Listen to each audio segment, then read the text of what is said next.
Chosen one, this may be the biggest meltdown for you. Alara had always felt like she didn't quite belong. From a young age, she sensed things others couldn't. Whispers in the wind that carried warnings, dreams that foretold small events, like a friend's accident or a sudden storm. People called her sensitive or imaginative, but deep down she knew it was more. She was different, set apart. But for what? Life in her small coastal town was ordinary enough. Alara worked at a bookstore, surrounded by stories of heroes and destinies, secretly wishing one of those tales was hers. She had a few close friends, a loving but distant family, and a string of failed relationships that left her questioning her worth. "Why do I always feel so alone?" she'd whisper to the stars on sleepless nights. Then, at 28, everything began to crack. It started subtly. A promotion she deserved went to someone less qualified. A longtime friend betrayed her trust over something trivial. Her parents announced they were moving abroad without much discussion, as if her opinion didn't matter. Small losses piled up, but Alara pushed through, telling herself it was just a rough patch. But the universe had other plans. One rainy evening, after another disappointing date that ended with the guy saying, "You're intense, you know that? It's too much," Alara came home and collapsed on her floor. The weight of years, decades of feeling unseen, unworthy, and purposeless crashed down like a tidal wave. She cried until her body shook. Memories flooded her. Childhood bullying for being weird. Teenage years spent hiding her intuitive gifts because they scared people. Adult life marked by isolation because no one truly understood her depth. "Why me?" she sobbed. "What did I do to deserve this endless loneliness? Am I cursed? Am I not good enough for anything or anyone?" This was no ordinary breakdown. It was a meltdown, a complete unraveling. For days, Alara barely ate or slept. She questioned everything, her job, her friendships, her very existence. Dark thoughts crept in. Maybe I'm not meant for happiness. Maybe I'm broken beyond repair. The pain was excruciating, like her soul was being torn apart and rebuilt from scratch.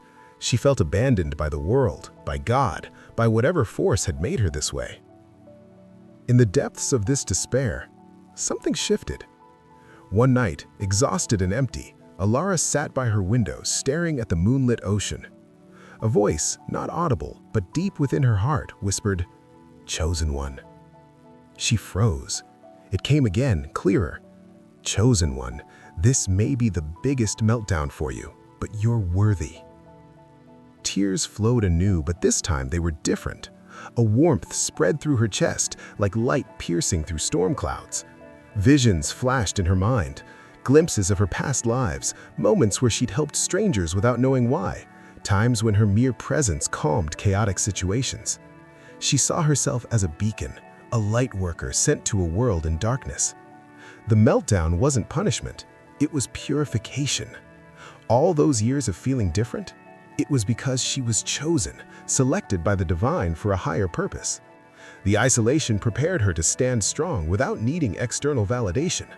The betrayals and losses stripped away illusions, forcing her to confront her shadows. The pain forged her empathy, her strength, her unbreakable spirit.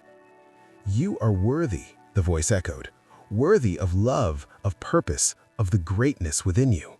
This breakdown is your breakthrough. The old you, the one who doubted, who hid, who settled, must die so the true you can rise." Alara understood now. Spiritual awakenings for the chosen ones aren't gentle. They're earthquakes, shattering false foundations to reveal the eternal truth beneath. Many crumble under the pressure, mistaking the meltdown for defeat. But those who surrender, who trust the process, emerge transformed. In the weeks that followed, Alara changed. She quit her dead-end job and started guiding others through their own awakenings, using her gifts of intuition and healing. People were drawn to her light. Strangers opened up, sharing their pains, and she helped them heal. Relationships deepened with those who matched her vibration, and superficial ones fell away naturally. She no longer questioned her worth. She knew it now, bone deep. She was worthy because she was chosen, not for glory or ease, but for service, to hold space for the world's pain, to remind others of their own divinity. And in quiet moments, when doubt tried to creep back, she'd hear that voice again. Chosen one, you survived the biggest meltdown. Now shine. Because she was worthy. Always had been. The meltdown just proved it. In the quiet, fog-shrouded town of Eldridge Bay, nestled along the rugged coastline where the Atlantic Ocean met jagged cliffs, lived a woman named Alara Voss. From the moment she drew her first breath under a stormy sky 28 years ago, Alara had been marked by an inexplicable otherness. As a child, she would wander the misty beaches, collecting seashells that seemed to hum with secrets only she could hear. She'd dream of ancient forests and forgotten wars, waking with a sense of urgency that no one else understood. Her parents, practical folk who ran a small fishery, dismissed her vivid imagination as flights of fancy. Schoolmates teased her for staring into space during lessons, whispering that she was weird or spooky. But Alara knew it was more than that. She felt energies, subtle vibrations in the air, emotions radiating from people like heat from a fire. She could sense when a storm was coming, not by the clouds, but by a prickling in her skin. Yet, she learned early to hide it, to blend in, lest she be labeled an outcast. By her mid-20s, Alara had carved out a semblance of normalcy. She worked at the Whispering Page, a dusty bookstore crammed with leather-bound tomes and forgotten classics. The job suited her. Surrounded by stories of epic quests and destined heroes, she could lose herself in worlds where being different meant being powerful. Her days were filled with recommending books to curious customers, organizing shelves under the soft glow of antique lamps, and sipping herbal tea that she brewed with herbs she intuitively selected for their calming properties. She had a small circle of friends, Mia, the bubbly barista from the cafe next door, who shared her love of astrology, and Theo, a quiet artist who painted seascapes that mirrored her dreams. Her family, though loving, kept their distance. Her parents had always been more comfortable with the tangible world of nets and boats than with her ethereal musings. Romantically, Alara's life was a series of disappointments. Men came and went, drawn initially to her mysterious aura, but fleeing when her intensity surfaced. "You're too much," one had said after she predicted his job loss in a dream. "It's like you're reading my soul, and I don't like it." Each rejection chipped away at her self-worth, leaving her to wonder if her gifts were a curse rather than a blessing. Nights were the hardest.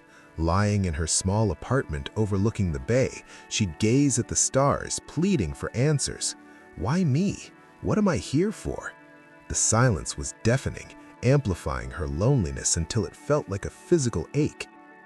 The unraveling began innocuously, as these things often do. It was a crisp autumn morning when Alara arrived at work to find her boss, Mr. Hargrove, beaming with news. "Alara, I've got great news! We're promoting Sarah to manager." Sarah? The part-timer who'd been there half as long with none of Alara's dedication or knowledge?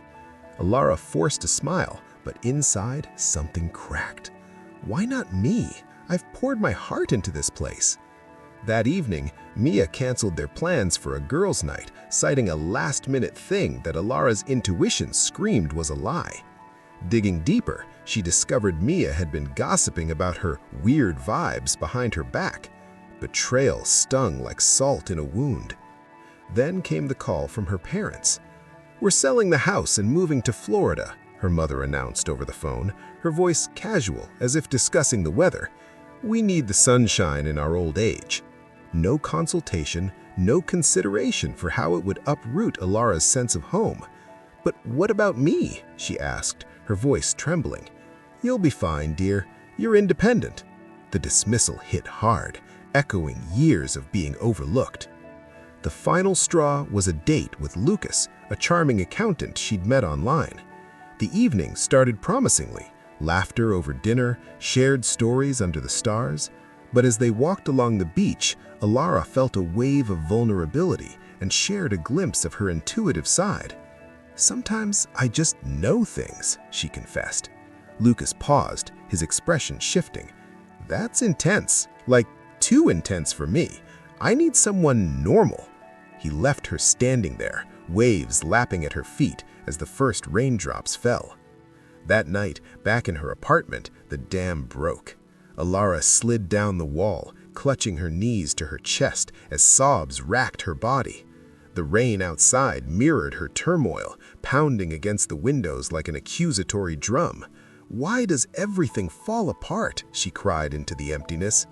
Memories assaulted her, the playground taunts, the high school isolation when she accidentally revealed a classmate's secret through a hunch, the college years spent in therapy trying to fix what wasn't broken, relationships that fizzled because her empathy made her overwhelming, jobs where her insights were ignored in favor of mediocrity, family bonds that felt superficial, never delving into her true self. This wasn't just sadness, it was a full-scale meltdown. For 3 days, Alara barely moved from her bed. Food lost its appeal. Sleep was haunted by nightmares of abandonment. Dark thoughts swirled. I'm worthless, unlovable, a freak who doesn't belong anywhere. She questioned her existence. If I'm so gifted, why does life punish me? Am I paying for some past life sin? The pain was visceral, a burning in her chest that spread to every nerve. She felt like her soul was being shredded, piece by piece, exposing raw vulnerabilities she'd long buried. Friends' calls went unanswered, work emails piled up ignored. The world outside ceased to exist. In the abyss of this despair, on the 4th night, something profound stirred. Alara, drained and hollow, dragged herself to the window. The storm had cleared, revealing a full moon casting silver light over the churning sea. As she stared, a warmth bloomed in her core, not from within, but within. A voice, soft yet commanding, resonated in her mind. Chosen one. She gasped, heart racing. It came again, stronger. Chosen one, this may be the biggest meltdown for you, but you're worthy. Visions erupted like fireworks in her consciousness. She saw fragments of past lives as a healer in ancient Egypt, tending to the afflicted with herbs and energy, as a seer in medieval Europe, persecuted for her foresight, as a shaman in indigenous tribes, bridging worlds between seen and unseen. In this life, flashes of her gifts in action. The time she warned a customer about a health issue, saving their life. The quiet comfort she offered Theo during his depression, pulling him back from the edge. The intuitive decisions that averted small disasters in her town. The meltdown, she realized, wasn't random cruelty. It was a divine forge. The universe, in its infinite wisdom, had orchestrated these trials to strip away the illusions, the false self she'd built to fit in. The promotion snub? To free her from a path not hers. The betrayal by Mia? To teach discernment in relationships. Her parents' move? To force independence, rooting her power in herself, not others. The romantic rejections? To prepare her for a love that matched her depth, not diluted it. You're worthy, the voice affirmed, echoing through her being. Worthy because you were chosen before birth, not for ease, but for impact. Your sensitivity is your strength, your isolation, your training ground. This pain? It's alchemical, turning leaden doubts into golden purpose. Tears streamed down her face, but they were cathartic, cleansing. Alara understood. True chosen ones don't awaken gently. Their paths are forged in fire, meltdowns that shatter egos to reveal the eternal soul beneath. Many falter here, mistaking the breakdown for the end. But those who surrender, who trust the cosmic design, rise phoenix-like. In the months that followed, transformation unfolded. Alara quit the bookstore, channeling her energy into a healing practice. She rented a small cottage by the sea, turning it into a sanctuary where she offered intuitive readings, energy work, and guidance. Word spread, people flocked to her, lost souls seeking clarity, the weary finding solace in her presence. Mia apologized, But Ilara, with newfound boundaries, let the friendship fade. Theo became a true ally, collaborating on art infused with her visions. Her parents visited, and for the first time, they listened as she shared her truth, bridging the gap with understanding. Romantically, she met Aiden, a fellow empath who saw her gifts as treasures, not threats. Their connection was profound, a union of souls that amplified their individual lights. Ilara no longer doubted her worth. It was etched in her very essence, proven through the crucible of her meltdown. She became a beacon for others, teaching that breakdowns are breakthroughs in disguise. Embrace the melt, she'd say to her clients. It's the universe's way of saying you're ready for more. And in still moments, gazing at the ocean, she'd hear the voice once more. Chosen one, you survived the biggest meltdown. Now live your worth. For she was worthy, infinitely, eternally. The journey had just begun.